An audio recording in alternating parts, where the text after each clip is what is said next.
ساتھ ساتھ وہ گاڑی چلا رہا تھا اور ساتھ ساتھ اس کے ساتھ غیر مناسب گفتگو بھی کر رہا تھا۔ آبرو کا بس نہیں چل رہا تھا کہ گاڑی سے نیچے اتر کر کہیں بھاگ جائے۔ دل زور زور سے دھڑک رہا تھا۔ جیسے ہی وہ گھر پر پہنچی سیدھا اپنے کمرے میں بھاگتی ہوئی گئی، کمرے کی کنڈی لگا کر رونے لگی۔ کیا کیا کرے یہ شخص اسے برباد کرنے پر تلا تھا۔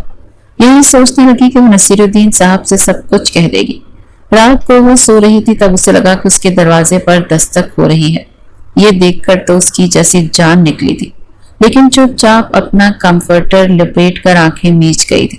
لیکن کچھ دیر بعد اسے لگا جیسے کمرے کی کھڑکی کھلی ہے۔ اس کی تو گویا جان نکلی تھی۔ دروازہ تو اس نے اچھے سے لاک کیا تھا، لیکن کھڑکی کی طرف اس کا دھیان نہیں گیا تھا۔ اور ایسے بھی کھڑکیاں بنگلے کی پچھلی جانب کھلتی تھیں جہاں ملازمین کے کوارٹر وغیرہ بنے ہوئے تھے۔ آج تک کبھی کسی کی اتنی ہمت نہیں ہوئی تھی کہ اس کھڑکی کو کھولتا۔ کوئی اس کے کمرے میں آیا تھا اور آبرو کی گویا جان نکلی تھی۔ دل زور زور سے دھڑکنے لگا جب اسے اصغر کی آواز آئی۔ کہنے لگا، کہا تھا نا تم سے دروازہ لاک مت کرنا۔ تم کیا سمجھتی ہو دروازہ بند کرو گی تو کیا میں تم تک پہنچ نہیں پاؤں گا؟ اٹھ کر بیٹھ گئی، اپنا دوپٹہ خود پر لپیٹا اور کہنے لگی، خدا کے لیے آپ یہاں سے چلے جائیں، میں اس قسم کی لڑکی نہیں ہوں۔ بس پھر اس نے جیب سے سگریٹ نکالی اور سلگانے لگا اور کہنے لگا، لیکن میں تو اسی قسم کا آدمی ہوں۔ تمہیں پتا ہے اس بنگلے کی کئی ملازمین کو میں ایسے ہی خوش کرتا ہوں، ساتھ میں پیسے بھی دے دیتا ہوں۔ اس نے اپنی آنکھ ونک کر کے کہا۔ وہ کہنے لگی، میں آپ کی بہنوں جیسی، خدا کے لیے آپ جائیں یہاں سے۔ اثر کی بات سن کر تو وہ ڈر گئی، کہنے لگا، چلو شاباش، مجھے خوش کرو، میں تمہیں پورے 10,000 دوں گا۔ آبرو کہنے لگی، اگر آپ یہاں سے نہیں گئے تو میں شور مچا دوں گی۔ یہ کہتے ہی اس نے چلانا شروع کر دیا، بچاؤ بچاؤ کہنا شروع کر دیا۔ اصغر تو بری طرح سے گھبرا کر کھڑکی سے باہر بھاگا تھا۔ جلدی سے آبرو نے کھڑکی بند کی، دھڑکتے دل کے ساتھ دروازہ کھولا۔ سامنے رضوانہ بیگم کہنے لگی، کیا ہوا، کیوں شور مچا رکھا؟ کہنے لگی، مجھے لگا میرے کمرے میں چور آ گیا ہے۔ این اس وقت لاؤنج سے اندر اصغر داخل ہوا۔ کہنے لگا، کیا ہوا، کس بات کا شور ہے؟ رضوانہ بیگم کہنے لگی، پتہ نہیں، اسے لگ رہا ہے جیسے کوئی چور اس کے کمرے میں آ گیا۔ وہ کہنے لگا، میں دیکھتا ہوں۔ پھر کمرے کی ہر چیز دیکھی۔ رضوانہ بیگم کہنے لگی، ہوا کیا؟ کہنے لگے، کچھ بھی نہیں، یہ جھوٹ بول رہی ہے، یہ لڑکی جان بوجھ کر ہمیں رات کو بے آرام کر رہی ہے۔ رضوانہ بیگم کہنے لگی، تم اس وقت کہاں تھے؟ کہنے لگا، میرا ایک دوست آیا تھا، اس سے ملنے گیا تھا، ابھی بس آیا ہی تھا کہ چیخوں کی آواز سنائی دینے لگی۔ وہ جھوٹ بول گیا تھا۔ آبرو نے دروازہ بند کر کے لاک کر لیا، لیکن باہر رضوانہ بیگم سے اصغر کہنے لگا، اس لڑکی کو آپ نے پال رکھا ہے کیوں؟ ارے اسے ملازمین کے ساتھ کوارٹر میں سلایا کریں۔ رضوانہ بیگم کہنے لگی، میرا بس چلے تو ایسا ہی کروں، پر تم جانتے ہو نا اپنے دادا کو، اس نے اس لڑکی کو ہمارے سر پر ہماری بہو بنانے کا خواب دیکھا ہے۔ پتہ نہیں یہ بھٹا کب مرے گا، یہ مرے تو میں اس لڑکی کو اس کی اصل اوقات یاد دلا دوں۔ اندر بیٹھی آبرو ان دونوں کی باتیں سن کر رو رہی تھی۔ بہرحال اصغر نے اگلے روز اسے چھت پر پرندوں کے ساتھ باتیں کرتے دیکھا تو منہ میں ڈالا وہ سگریٹ اس کے بازو پر لگا دیا۔ وہ بری طرح سے بلبلا اٹھی، اسی قمیص سے سوراخ ہوا اور گوشت میں جلتا ہوا سگریٹ پیوست ہوا تو آبرو تڑپ کر رہ گئی تھی۔ کہنے لگی، یہ کیا کیا ہے آپ نے؟ آپ انسان ہیں یا جانور؟ وہ رو رہی تھی کیونکہ خون بہنے لگا تھا، جلن شدت سے ہو رہی تھی۔ وہ کہنے لگا، یہ تو ایک ڈیمو ہے، اگر تم نے دوبارہ چیخنے چلانے کی کوشش کی تو یاد رکھنا تمہارا پورا وجود سگریٹ سے داغدار کر دوں گا اور مجھے کوئی نہیں پوچھے گا۔ اور ہاں، اگر تم نے میرے دادا کو کچھ بھی کہنے کی کوشش کی، بتانے کی کوشش کی، تو وہ دن تمہارا اس گھر میں آخری دن ہوگا۔ تم کہاں جاؤ گی؟ کسی کو کانوں کان خبر نہیں ہوگی، یہاں تمہیں بچانے والا کوئی بھی نہیں ہے۔ ارے تمہارا تو اپنا شوہر تمہیں چھوڑ گیا تو ہم سے کیا امید رکھتی ہو؟ میں تو پھر تم پر احسان کر رہا ہوں، تمہارے جذبات بھی ٹھنڈے رہیں گے اور تم بھی اس گھر میں بصیر ہوگی، ورنہ میں جا کے ڈرائیور مالی میں سے کسی بھی ملازم کے ساتھ تمہیں بدنام کر دوں گا، تو جو دادا تمہیں عزت سے یہاں لائے ہیں وہی دھکے دے کر نکال دیں گے۔ یہ سن کر آبرو بے حد گھبرا گئی تھی، ڈر گئی تھی، جلدی سے نیچے چلی گئی، اپنے کمرے میں جا کر رونے لگی کہ وہ کس بڑی مصیبت میں پھنس گئی۔ اب اسے احساس ہوا تھا کہ شوہر پاس نہ ہو اور عزت نہ دے تو عورت کو نہ تو تحفظ ملتا ہے نہ ہی عزت ملتی ہے، بلکہ اپنی عزت کا خوف ہی رہتا ہے۔ لیکن بار بار اصغر کا اصرار ہونے لگا کہ وہ اس کی خواہش کو پورا کرے۔ جب بھی وہ انکار کرتی تو وہ بہانے بہانے سے کبھی کچن میں چلا جاتا، جلتا سگریٹ اس کی کمر پر لگا دیتا اور وہ تڑپ کر رہ جاتی، لیکن اف بھی نہیں کر سکتی تھی۔ وہ اتنی ہوشیاری سے یہ سب کچھ کرتا کہ کسی کی نظروں میں نہیں آتا تھا۔ چاہتا تھا کہ آبرو اپنی زبان بند کرے اور اس کے بعد بھی مان لے۔ ایک دن نصیرالدین صاحب کی طبیعت بگڑی، ان کے سینے میں بہت شدت سے درد اٹھا، ویسے بھی دل کے مریض تھے، ہاسپٹل جاتے جاتے دم توڑ چکے تھے۔ اس دن صحیح معنوں میں آبرو پھوٹ پھوٹ کر روئی تھی، کیونکہ جانتی تھی کہ اب اس کی زندگی میں کون سی مشکلات آنے والی ہیں۔ لیکن دادا کے انتقال پر اب شام کو بھی آنا پڑا۔ جس لڑکی سے وہ محبت کرتا تھا وہ لڑکیوں سے برے طریقے سے ٹھکرا چکی تھی، کیونکہ اس لڑکی کو کوئی اور امیر آدمی مل گیا تھا۔ اب شام بہت ٹوٹے ہوئے دل کے ساتھ واپس آیا تھا۔ دادا کی تدفین کے وقت پہلی بار اس نے آبرو کو دادا جی کا کفن پکڑتے پھوٹ پھوٹ کر روتے دیکھا تھا۔ اسے سمجھ نہیں آیا کہ یہ لڑکی کون؟ لڑکی بے حد معصوم اور خوبصورت تھی، یہ کوئی مشکل سے 17 سال کی تھی۔ اسے لگا شاید کوئی ملازمہ ہے، کیونکہ دادا جی کا رویہ اپنے ملازمین سے بھی بہت زیادہ اچھا تھا۔ سب انہیں دادا جی ہی کہتے تھے اور وہ بھی دادا جی کہہ کر روئے جا رہی تھی۔ دوسری طرف آبرو نے آج تک اب شام کو دیکھا ہی نہیں تھا، کبھی اس کی تصویر دیکھنے کا بھی اتفاق نہیں ہوا تھا۔ آرزو کو پتا تھا کہ دادا کے انتقال پر اب شام بھی واپس آ چکا ہے۔ بہرحال نصیرالدین کو دفنا دیا گیا۔ آبرو اپنے کمرے میں رو رہی تھی جب مہمانوں کے جانے کے بعد رضوانہ بیگم اس کے کمرے میں آئی اور کہنے لگی، جس شخص کے بلبوتے پر تم اس در کے اندر رہ رہی تھی وہ تو اب چلا گیا، اسی لیے اب ہم تمہیں تمہاری اوقات میں رکھیں گے، چلو کھڑی ہو جاؤ یہاں سے۔ وہ کہنے لگی، میں کہاں جاؤں گی؟ آبرو کو لگا شاید رضوانہ بیگم اسے گھر سے دھکے دے کر نکال دیں گی۔ کہنے لگی، جاؤ جا کے کوارٹر میں لیٹو اور آج کے بعد کوارٹر میں ہی رہنا، گھر کے چھوٹے موٹے کام آج کے بعد تم کرو گی۔ وہ اپنی الماری سے کپڑے اور کتابیں اپنا بیگ اٹھا کر باہر گئی۔ ملازمہ نے اسے کوارٹر بھی دکھا دیا جہاں اس نے اپنے کپڑے الماری میں رکھے۔ چھوٹا سا کمرہ، ایک چارپائی بچھی ہوئی تھی، ایک چھوٹا سا ٹیبل اور کرسی بھی تھی۔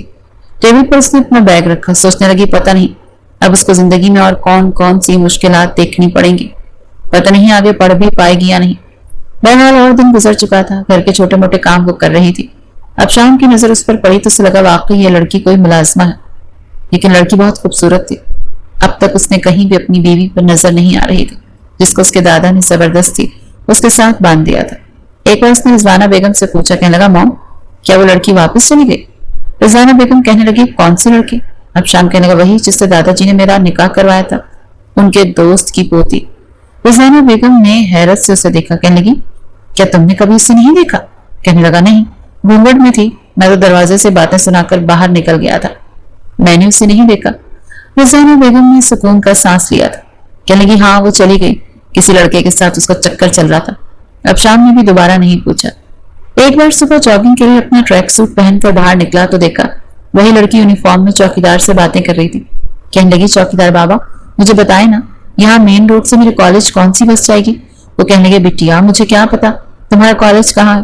تبھی اب شام چلتا ہوا اس کے پاس آیا، کہنے لگا، آپ خود کیوں نہیں چھوڑاتے اسے کالج؟ ابھی تو یہاں کسی پہریداری کی ضرورت نہیں ہے، جائیں اسے چھوڑائیں۔ چوکیدار کہنے لگا، جی میں چھوڑ آتا ہوں۔ اب شام کو لگا شاید وہ چوکیدار کی بیٹی۔ چوکیدار اسے مین روڈ پر لے گیا، پھر کسی سے پوچھا کہ گرلز کالج کون سی بس جائے گی۔ آبرو کو اس کی مطلوبہ بس میں بٹھا کر واپسی کا کرایہ بھی چوکیدار نے دیا، کیونکہ جانتے تھے کہ وہ اس گھر کی بہو ہے اور وہ بھی جانتا تھا کہ گھر والوں کا رویہ اس کے ساتھ کیسا ہے۔ کالج تو آبرو چلی گئی تھی لیکن واپسی میں سمجھ نہیں آ رہا تھا کہ کس بس میں بیٹھ کر آئی تھی، اس لیے بس اسٹاپ پر کھڑی بہت گھبرائی ہوئی تھی۔ ایک پل بارش شروع ہو گئی، وہ بھیگ چکی تھی، رو بھی رہی تھی کہ اب کیا کرے، کہاں جائے اور کہاں نہیں۔ اتفاق تھا کہ اب شام اپنی گاڑی میں وہیں سے گزر رہا تھا۔ آبرو کو دیکھ کر گاڑی اس کے پاس کھڑی کر دی۔ اب شام کو دیکھ کر آبرو گھبرا گئی، اسے نہیں پتا تھا کہ وہ کون ہے، بس یہ پتا تھا کہ کوئی مہمان ان کے گھر پر آیا ہے۔ اب شام نے کھڑکی کا شیشہ نیچے کیا، کہنے لگا، گاڑی میں بیٹھو، میں بھی گھر جا رہا ہوں۔ کہنے لگی، نہیں مجھے کسی کے ساتھ نہیں جانا، بس مجھے بتا دیں کہ گھر تک کون سی بس جاتی ہے، مجھے بس کا نام نہیں پتا۔ وہ کہنے لگا، گاڑی میں بیٹھ جاؤ، میں چھوڑ دیتا ہوں، میں ویسے بھی گھر ہی جا رہا ہوں۔ وہ پچھلی نشست پر بیٹھ گئی، بے حد گھبرائے ہوئے تھی۔ اب شام جب گھر پہنچا تو لان میں ہی اس کی والدہ کھڑی تھی۔ جیسے ہی انہوں نے گاڑی سے اترتے ہوئے آبرو کو دیکھا تو اس پر چلانے لگی، کہاں دفع ہو گئی تھی تم، کس سے پوچھ کر کالج گئی تھی؟ یہ سن کر اب شام کو کچھ حیرت ہوئی، کیونکہ چوکیدار چپ چاپ تھا اور کہنے لگے، اب شام تم اسے اپنے ساتھ کیوں لے کر آئے؟ کہنے لگا، اتفاق ہے کہ میں گزر رہا تھا، اسے بس اسٹاپ پر دیکھ لیا، آنا تو اس نے بھی گھر پر ہی تھا۔ کیا ہوا مام؟ کہنے لگی، کچھ نہیں، تم اندر جاؤ۔